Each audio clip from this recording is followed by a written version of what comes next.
paz do Senhor Jesus Cristo, meus amados irmãos, que Deus abençoe muito a vida de cada um de vocês, amém? Passando aqui para trazer uma palavra de Deus muito abençoada para os nossos corações, para a glória de Deus, amém? O tema de hoje é: quem é você? Eu não te conheço. Se Deus dissesse isso para você, frente a frente: quem é você? Eu não te conheço. Qual seria a sua reação? Qual seria a minha reação? E o que a Bíblia vai dizer sobre isso? Mateus capítulo 7, do versículo 21 ao 23, que diz assim, ó: nem todo aquele que me diz Senhor, Senhor, entrará no reino dos céus, mas aquele que faz a vontade de meu Pai que está nos céus. Muitos me dirão naquele dia: Senhor, Senhor, não profetizamos em teu nome não expulsamos demônios e não fizemos muitos milagres? Então eu direi claramente: nunca os conheci, afaste de mim, vocês que praticam a iniquidade. Irmãos, olha que coisa interessante. Jesus diz que nem todo aquele que me diz Senhor, Senhor entrará no reino dos céus, porque muitos naqueles dias vão me dizer: Senhor, mas não profetizamos em seu nome, não expulsamos demônios, não fizemos muitos milagres. E ele vai dizer claramente: eu não vos conheço, apartai-vos de mim todos vocês que praticam o mal. Olha que interessante, irmãos. Vão ter pessoas que vão ter feito coisas maravilhosas através do nome de Jesus, e mesmo assim ele vai dizer para elas: eu não conheço vocês. Por causa de quê? Falta de intimidade. Muitas pessoas acham que conhecem a Deus, mas conhecem só de ouvir falar, porque o verdadeiramente conhecer é ter intimidade e relacionamento, e tudo que o Senhor quer de nós é isso: intimidade e relacionamento. Aqui eu tirei alguns exemplos, né? Algumas lições para a gente estar aprendendo o que faz Deus não me conhecer. A primeira lição é viver uma vida de desobediência e pecado. Em 1 Samuel capítulo 2, versículo 17, diz assim, ó: era, pois, muito grave o pecado desses moços diante do Senhor, porque eles desprezavam a oferta do Senhor. Olha que interessante, irmãos, que a palavra de Deus vai falar que o pecado dos filhos de Eli era muito grave. Eles eram sacerdotes, homens que viviam para a obra de Deus, moravam no tabernáculo, na casa de Deus, e eles se deitavam com prostitutas e roubavam a oferta da casa de Deus. Eles não tinham temor e respeito nenhum pela presença de Deus, mas foram homens que foram criados, nascidos ali dentro da casa de Deus, dentro da igreja, né? E mesmo assim, irmãos, eles nunca procuraram conhecer verdadeiramente a Deus, e a Bíblia fala que o pecado deles era muito grave. Eles morreram numa batalha que o povo de Deus, Israel, teve com os filisteus, na qual o povo estava vivendo apostasia por causa deles, e ele não corrigiu os filhos deles. E Israel perdeu aquela batalha, muitas pessoas morreram naquele dia. Segunda lição: tanto tempo afastado de Deus. 1 Samuel capítulo 7, versículo 2, e diz assim, ó: e tantos dias se passaram, que chegaram a 20 anos. Depois dessa batalha, irmão, que eles perderam, a arca, que representa a presença de Deus, foi levada do meio de Israel e foi passado de povo para povo. E cerca de 20 anos que já fazia que eles estavam sem a arca, que representa a presença de Deus. Quanto tempo que tem que as pessoas estão sem a presença de Deus, estão longe da presença de Deus? Isso faz o que? Perda de tempo. É um tempo que poderia ser utilizado para que aquela pessoa pudesse conhecer mais a Deus. Isso está impedindo de Deus conhecer ela mais e ela conhecer mais a Deus.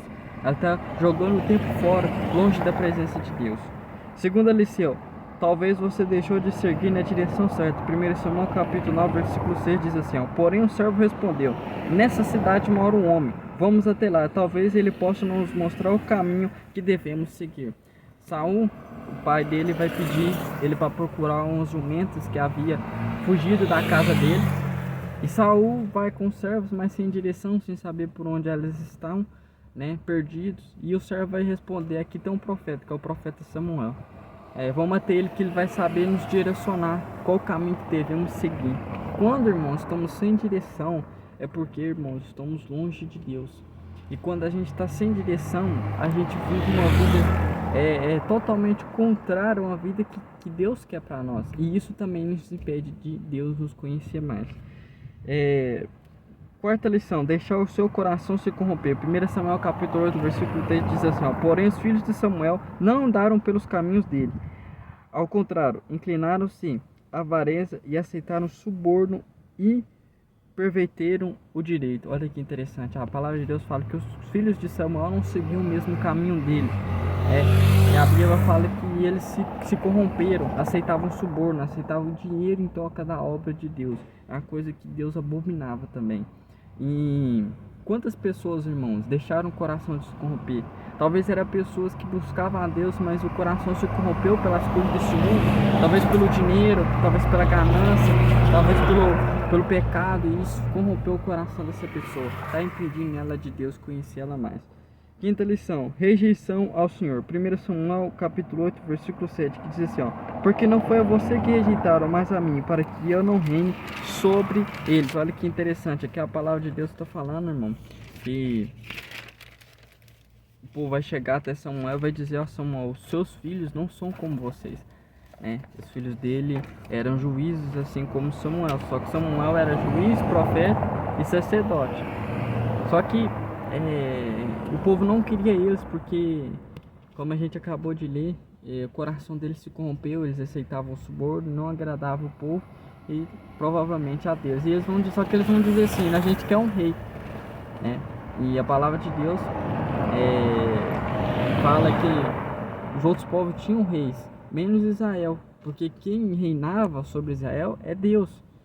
E quando eles pedem um rei, é a mesma coisa, eles estão desprezando o Senhor, desprezando o reinado de Deus na vida deles, o governo de Deus sobre a vida deles. E quantas pessoas têm desprezado a presença do Senhor? Isso está impedindo de Deus conhecê-la mais. Sexta lição: toda atitude terá uma consequência. A gente tem que entender também que as atitudes, né, podem nos afastar de Deus e fazer a gente perder tempo para conhecê-lo mais. E toda atitude tem uma consequência. Deus, ele quer nos mostrar uma lição, quer que a gente aprenda com a lição em cada aprendizado que ele permite a gente passar. Cada lição é um aprendizado. 1 Samuel capítulo 8, versículo 9, que diz assim, ó: agora, pois, atende a voz deles, porém divirta-os solenemente e explique-lhes qual será o direito do rei que reinar sobre eles. Então Deus vai falar para Samuel: pode permitir, né? Faz o que ele está dizendo, eles vão ter um rei, mas você vai falar para eles, explicar para eles qual vai ser o direito do rei. Talvez, sétima lição, talvez suas atitudes tenham te afastado você de conhecer a Deus, mais aproximado dos homens. Qual que era o direito do rei? 1 Samuel capítulo 8, versículo 10. Esse será o direito do rei que vier reinar sobre vocês. Ele tomará os filhos de vocês e os empregará no serviço dos seus carros de guerra como seus cavaleiros, para que corram na frente deles. Olha que interessante, irmãos. Aqui está o direito de um rei. Ele vai poder cobrar imposto, pegar pessoas para trabalhar para ele, né? Pessoas para que possam ser servo deles, né? Olha que interessante. E